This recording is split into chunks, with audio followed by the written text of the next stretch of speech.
নমস্কার বন্ধুরা, পম্পার কিচেনে আপনাদের সকলকে স্বাগত। সামান্য কয়েকটা ঘরোয়া উপকরণ দিয়ে আজ আমি একটা মিষ্টি রুটির রেসিপি আপনাদের সাথে শেয়ার করব।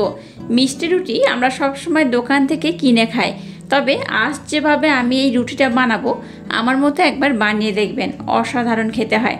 এখানে আমি কোনো রকম ইস্ট, ইনো বা ডিমের ব্যবহার করব না। একদম নর্মাল পদ্ধতিতে রুটির রেসিপিটা আপনাদের সাথে আজ আমি শেয়ার করব। আশা করছি আপনাদের ভীষণ ভালো লাগবে।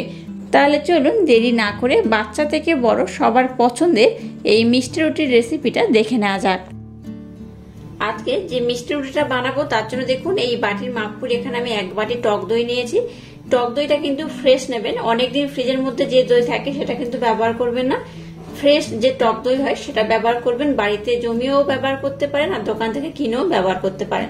তো এই বাটির মাপ করে কিন্তু সমস্ত উপকরণ আমি অ্যাড করব। তো এখানে আমি 1 বাটি টক দই দিয়ে দিলাম, আর ওই বাটির মাপ করে এখানে আমি হাফ বাটি চিনি দিয়ে দেব। যেহেতু টক দইটা টক আর মিষ্টি রুটি আমি বানাচ্ছি, তাই কিন্তু এখানে মিষ্টির পরিমাণটা একটু বেশি দিতে হবে। আর এই মিষ্টি রুটি বাচ্চা থেকে বড় সবাই ভীষণ পছন্দ করে, বিশেষ করে বাচ্চারা কিন্তু ভীষণ পছন্দ করে। আর বাচ্চাদেরকে একটু যদি মিষ্টি মিষ্টি রুটি দেন তাহলে কিন্তু তারা ভীষণ মজা করে খাবে। তাই এখানে মিষ্টির পরিমাণটা একটু বেশি দিলাম। আপনারা চাইলে কিন্তু মিষ্টির পরিমাণটা কম বেশি করে দিতে পারেন। এবার এই দই আর চিনিটাকে আমি প্রথমে খুব ভালোভাবে ব্লেন্ড করে নেব, যাতে চিনিটা খুব ভালোভাবে মেল্ট হয়ে যায়। দেখুন দই আর চিনিটাকে আমি 10 মিনিট সময় দিয়ে খুব ভালোভাবে ব্লেন্ড করে নিয়েছি। আর এটাকে যত ভালোভাবে ব্লেন্ড করবেন রুটিগুলো ততটাই কিন্তু দুর্দান্ত হবে, ততটাই ফুলবে আর অপূর্ব খেতে হবে। যাই হোক, এটাকে আমি ব্লেন্ড করে নিয়েছি খুব ভালোভাবে। এবার এখানে স্বাদ মতো বা সামান্য অল্প একটু লবণ দিয়ে দেবো এই চামচের 3 ভাগের 1 ভাগ বেকিং পাউডার। এখানে সামান্য একটু বেকিং পাউডার, একটু লবণ ব্যবহার করলাম। এখানে কিন্তু বেকিং সোডা মানে খাওয়া সোডা ব্যবহার করবেন না, জাস্ট বেকিং পাউডার অল্প একটু দিলেই হবে। আর লবণটা যে কোনো মিষ্টি জিনিসে দিলে একটু মিষ্টির স্বাদটা বেড়ে যায়, তাই এখানে একদম সামান্য পরিমাণ আমি লবণ ব্যবহার করলাম। আবারও লবণ আর বেকিং পাউডার দেওয়ার পর এই মিশ্রণটাকে খুব ভালোভাবে ব্লেন্ড করে নেব। দেখুন বেকিং পাউডার দিয়ে এটাকে খুব ভালোভাবে ব্লেন্ড করতে বেশ অনেকটাই কিন্তু এটা ঝাঁক তৈরি হয়েছে, দেখতেই পাচ্ছেন অনেকটা ফেনা ফেনা হয়েছে, এইরকমই হবে। আর খুব ভালোভাবে কিন্তু এইভাবে এটাকে ব্লেন্ড করবেন। এবার এই বাটির মাপ করে আমি 1 বাটি এখানে ময়দা দিয়ে দিলাম। আর রুটির টেস্টটা যাতে খুব সুন্দর হয় তার জন্য এখানে 1 চামচ মিল্ক পাউডার দিয়ে দিলাম। আবার দেখুন 1 বাটি ময়দা আমি নিয়েছি, এই ময়দাটা এখন আমি এখানে দেব না। এটা যখন আমি মাখাবো তখন লাগলে আমি ব্যবহার করব। আর কতটা লাগবে বা পরিমাণটা কেমন হলে একদম পারফেক্ট হবে আমি আপনাদেরকে জানিয়ে দেব। এবার এটাকে আমি হাত দিয়ে খুব ভালোভাবে মেখে নেব। আর একটু ময়দা আমি দিয়ে দেব। একেবারে কিন্তু 2 বাটি ময়দা একসাথে দেবেন না, 1 বাটি দেওয়ার পর এটাকে মাখাবেন। আর মাখাতে মাখাতে যতটা লাগবে ততটাই কিন্তু এখানে ব্যবহার করতে হবে। দেখুন এটাকে আমি খুব ভালোভাবে মেখে নিয়েছি। আর মিশ্রণটা কিন্তু এইরকমই চ্যাটচ্যাটে হবে, দেখতেই পাচ্ছেন এরকম হাতের মধ্যে লেগে থাকবে, এইরকমই হবে। দেখুন এখানে আমি 2 বাটি কিন্তু ময়দা দিয়ে দিলাম, দেখতেই পাচ্ছেন। 1 বাটি টক দই, হাফ বাটি চিনি আর 2 বাটি ময়দা দিয়ে মিশ্রণটাকে মাখাতে হবে। 2 বাটির বেশি ময়দা দেবেন না। আর যে বাটির মাপ করে সমস্ত উপকরণ ব্যবহার করবেন একই বাটির মাপ করে ব্যবহার করবেন। এবার এখানে আমি সাদা তেল দিয়ে দেব 2 চামচের মতো।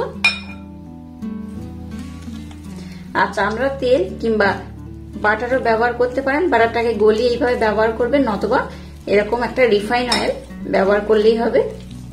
তেলটা দিয়ে আমি আবার এটাকে খুব ভালোভাবে মেখে নেব।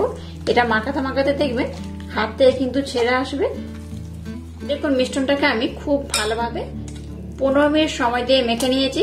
মিশ্রণটা যত ভালোভাবে মাখাবেন রুটি কিন্তু ততটাই অপূর্ব হবে, ততটাই সুন্দর হবে।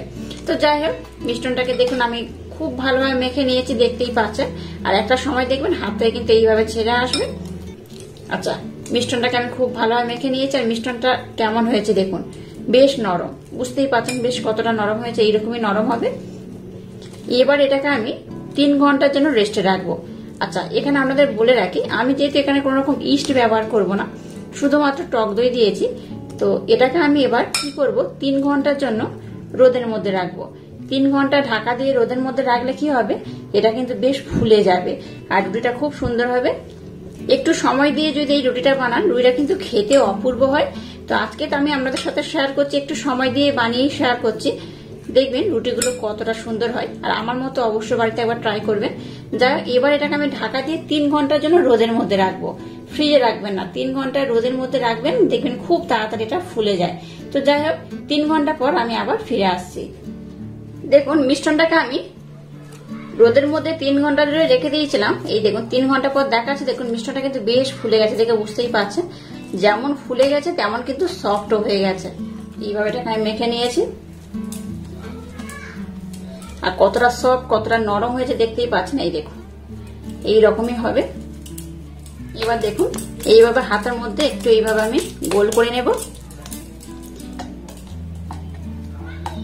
এখানে দিয়ে দিলাম। এবার একটা ছুরির মাধ্যমে এটাকে আমি 4 টুকরো করে নেব, আবার এটাকে আমি 2 টুকরো করে নেব। আপনারা চাইলে কিন্তু একটু ছোট বড় করেও করতে পারেন। এবার দেখুন এইভাবে একটা মাপ আমি নিয়ে নিলাম, এই দেখুন। এবার এটাকে এইভাবে আমি গোল করে নেব, এই দেখুন এইভাবে সবগুলোকে আমি একইভাবে গোল করে নেব। দেখুন এইভাবে সবগুলোকে আমি বানিয়ে নিয়েছি। এবার দেখুন এরকম আমি 4টে পাত্র নিয়ে নিয়েছি, এরকম ছোট ছোট বাটি নিয়েছি। আপনাদের হাতের কাছে যেমন পাত্র থাকবে সেইভাবে ব্যবহার করলে হবে। আর এই পাত্রের মধ্যে কিন্তু খুব ভালোভাবে আমি তেলের প্রলেপ লাগিয়ে দিয়েছি। এবার দেখুন এই একটা মিশ্রণ এখান থেকে আমি নিয়ে নিলাম, আর এবার এইভাবে গোল করে নেব। এই একটা বাটির মধ্যে আমি দিয়ে দিলাম,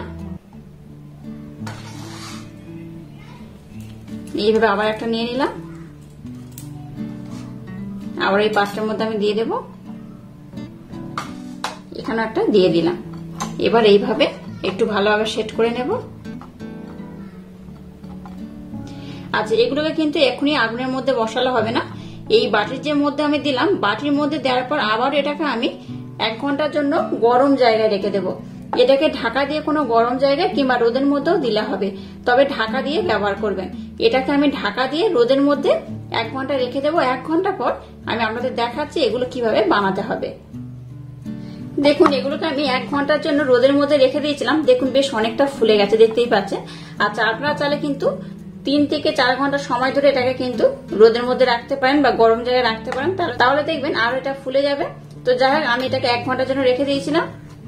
এবার দেখুন এখানে ছোট্ট একটা পাত্রে অল্প একটু দুধ নিয়েছি, দিয়ে দেবো এই চামচের 1/2 চামচ কর্নফ্লাওয়ার। কর্নফ্লাওয়ারটাকে দুধের সাথে আমি খুব ভালোভাবে মেল্ট করে নেব। এটা কেন ব্যবহার করব আমি আপনাদের দেখিয়ে দেব, আর কিভাবে ব্যবহার করব আমি আপনাদের দেখিয়ে দেব। এবার দেখুন রুটিগুলোকে আমি নিয়ে নিলাম। এবার দেখুন একটা ব্রাশ নিয়েছি, এই দুধটাকে রুটির উপরে এইভাবে আমি দিয়ে দেব। এইভাবে দিলে এই রুটির উপরে যে পোর্শনের কালারটা হবে খুব সুন্দর হবে। এখানে কিন্তু অনেকে ডিম ব্যবহার করে থাকেন, এই যেখানে আমি দুধটা ব্যবহার করছি এই পজিশনে, কিন্তু আমি এখানে ডিমের ব্যবহার করব না। আর যারা আপনারা ডিম খেতে খুব পছন্দ করেন তারা কিন্তু এখানে কালারটার জন্য ডিম ব্যবহার করতে পারেন। এই দুধটা দিয়ে করলেও কিন্তু খুব সুন্দর একটা কালার আসে। এবার দেখুন সাদা তিল নিয়েছি, উপর থেকে একটু এরকম সাদা তিল দিয়ে দেব। দেখুন সাদা তিলটাকেও আমি খুব ভালোভাবে দিয়ে দিয়েছি। এবার দেখুন একটা কড়া বসিয়ে কড়ার মধ্যে একটা স্ট্যান্ড দিয়ে দিয়েছি, আর স্ট্যান্ডটাকে দেখুন উল্টে ব্যবহার করেছি। এবার এই পাত্রগুলোর মধ্যে আমি বসিয়ে দেব।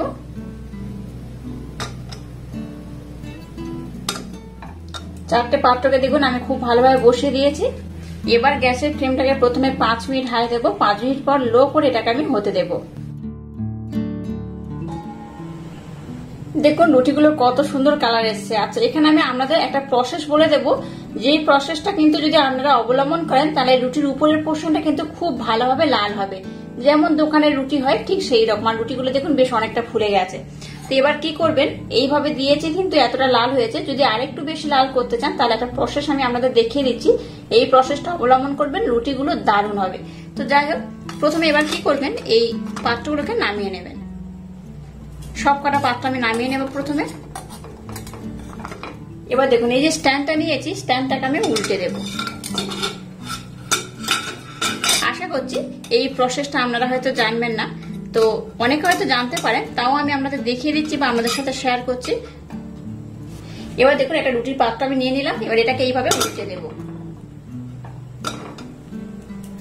এইভাবে একটা কটনের রুমাল ব্যবহার করবেন আর এইভাবে একটু উল্টে দেবেন। দেখুন সমস্ত বাটিগুলোকে কিন্তু আমি খুব ভালোভাবে উল্টে দিয়েছি। আবার এটাকে আমি ঢাকা দিয়ে 5 মিনিট হতে দেবো। এই রুটিটা হতে কিন্তু খুব একটা বেশি সময় লাগে না, 20 থেকে 25 মিনিট হলেই হয়ে যায়। এটাকে উল্টে আবার আমি ঢাকা দিয়ে দেবো।